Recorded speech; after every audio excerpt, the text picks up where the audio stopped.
कहानी कहानी विक्रमादित्य जाते हैं, बरगद के पेड़ पर एक लाश को उतारते हैं, अपने कंधे पे रखते हैं।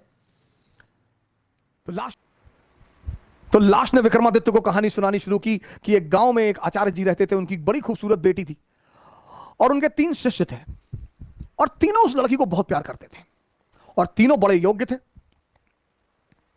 आचार्य जी को भी लगता था कि यार योग्य तो तीनों है,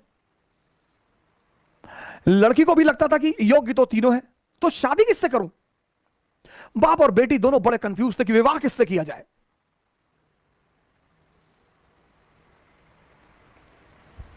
और जब लड़की यह सुनिश्चित नहीं कर पाई कि विवाह किससे किया जाए, तो एक दिन लड़की ने आत्महत्या कर लिया। अब जब लड़की ने आत्महत्या कर लिया, तीनों बड़े निराश हुए, गए उसका दाह संस्कार किया। तो एक शिष्य तो तुरंत सन्यासी बन गया, वहीं धूनी लगा ली उसने उसकी कब्र के पास कि बस अब जीवन में कुछ करना ही नहीं, जिसको मैं प्रेम करता था वो बचा ही नहीं, तो अब जीवन में कोई सार नहीं, अब सिर्फ तपस्या करनी है और तपस्या करके ही जीवन को त्याग देना है। दूसरा फकीर बन गया, घूमने लगा देश विदेश में। उसे पता था कि हिंदुस्तान में कुछ संत हैं जो फिर से जीवित करने का मंत्र जानते हैं। लगा वो उन संतों को खोजने जो फिर से जीवित करने का मंत्र जानते थे। तीसरा जो उसमें था, वो डेली जाता था, उस मृत शरीर पे मसाला लेप लगाता था, साफ करता था, फिर उसे वहीं रख देता था। अब ये सिलसिला कुछ वर्षों तक चला, 2-4 वर्षों तक चला। तो वो जो घूम रहा था चारों तरफ, फकीर बन गया था, मंत्र की तलाश कर रहा था, पुनर्जीवन देने के मंत्र का जो तलाश कर रहा था, उसे एक दिन कुछ महात्मा लोग मिल गए, वो उस मंत्र को जानते थे। उसने उनकी सेवा की, उन्होंने उसे वो मंत्र सिखा दिया। जैसे ही उसने मंत्र सीखा, वो भगा वापस गांव की तरफ, और वापस आकर उसने उस युवती को फिर से जिंदा कर दिया।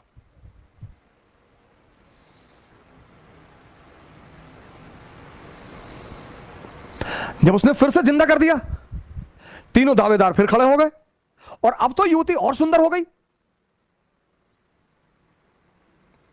तब उस वेताल ने विक्रम से पूछा कि विक्रम बता कि अब लड़की को किससे विवाह करना चाहिए।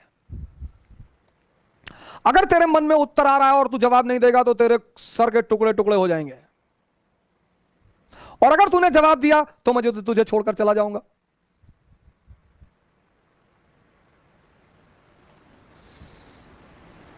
वेताल ने कहा कि अगर तेरे मन में जवाब आ रहे हैं, और ये नेचुरल प्रकृति है, हमारे सामने जब भी कोई परिस्थिति होती है, एक जवाब मन में आता कि ये कर ले यार, नेचुरल प्रकृति है, नेचुरल जवाब आना ही है।